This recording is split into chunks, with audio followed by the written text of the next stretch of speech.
الحمد لله الذي لا يرجى لكشف الشدائد إلا هو، ولا يدعى لرفع الملائد إلا هو، وما مطلوب الواصلين في الكونين إلا هو.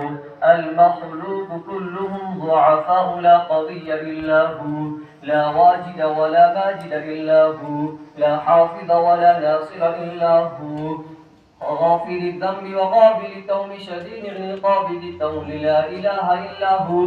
هل من خالق غير الله يرزقكم من السماء والأرض؟ لا إله إلا هو.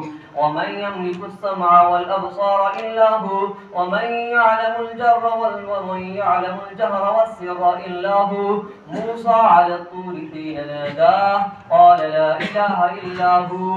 يونس في بطن الحوت حين ناداه قال لا إله إلا هو. يوسف في قعر البئر حين ناداه قال لا إله إلا هو. إبراهيم في نار الحريق حين ناداه قال لا إله إلا هو. ونشهد أن لا إله إلا الله، ونشهد أن سيدنا ومولانا محمدا عبده ورسوله صلى الله عليه وعلى آله وأصحابه وبارك وسلم.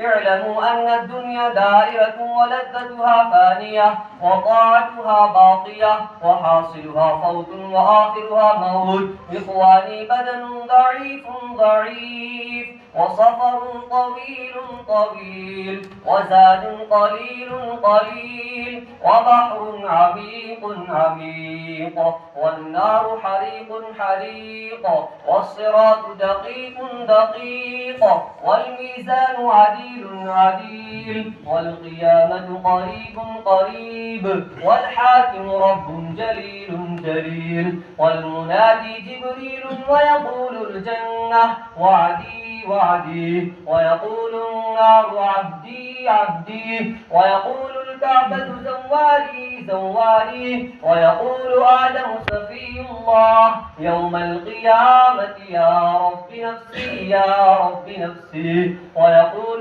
نوح نجي الله يوم القيامة يا رب نفسي ويقول إبراهيم خليل الله يوم القيامة يا رب نفسي ويقول داود خليفة الله يوم القيامة يا رب نفسي ويقول إسماعيل ذبيح الله يوم القيامة يا رب نفسي ويقول موسى كلمة الله يوم القيامة يا رب نفسي ويقول عيسى روح الله يوم القيامة يا رب نفسي ويقول رسولنا ونبينا وهادينا وشفيعنا وسيدنا محمد صلى الله عليه وسلم يوم القيامة يا رب أمتي يا عبادي لا خوف عليكم اليوم ولا أنتم تحزنون. بارك الله لنا ولكم في القرآن العظيم، ونفعنا وإياكم بالآيات والذكر الحكيم. إنه تعالى جواد كريم ملك بر رؤوف رحيم.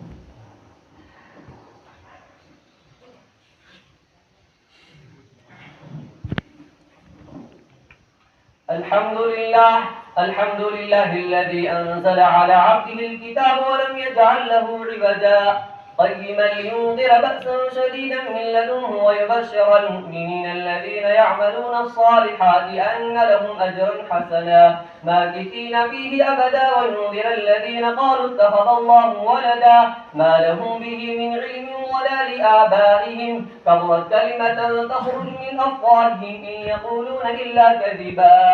إن الله وملائكته يصلون على النبي يا أيها الذين آمنوا صلوا عليه وسلموا تسليما. محمد رسول الله والذين معه أشداء على الكفار رحماء بينهم تراهم ركعا سجدا يبتغون فضلا من الله ورضوانا سيماهم في وجوههم من أثر السجود ذلك مثلهم في التوراة ومثلهم في الإنجيل كزرع أخرج شطأه فآذره فاستغلظ فاستوى على سوقه يعجب الضراع ليغيظ بهم الكفار وعد الله الذين آمنوا وعملوا الصالحات منهم مغفرة وأجرا عظيما والسابقون الأولون من المهاجرين والأنصار والذين اتبعوهم بإحسان رضي الله عنهم ورضوا عنه وأعد لهم جنات تجري تحتها الأنهار خالدين فيها أبدا إنما يريد الله ليذهب عنكم الرجس أهل البيت ويطهركم تطهيرا ربنا اغفر لنا ولإخواننا الذين سبقونا بالإيمان ولا تجعل في قلوبنا غلا للذين آمنوا ربنا إنك رؤوف رحيم يا أيها الذين آمنوا أطيعوا الله وأطيعوا الرسول وأولي الأمر منكم فإن تنازعتم في شيء فردوه إلى الله والرسول إن كنتم تؤمنون بالله واليوم الآخر ذلك خير وأحسن تأويلا إن الله يأمر بالعدل والإحسان وإيتاء ذي القربى وينهى عن الفحشاء والمنكر والبغي يعظكم لعلكم تذكرون اذكروا الله يذكركم وادعوه يستجب لكم ولذكر الله تعالى أعلى وأولى وأعز وأجل وأهم وأتم وأكبر والله يعلم ما تصنعون.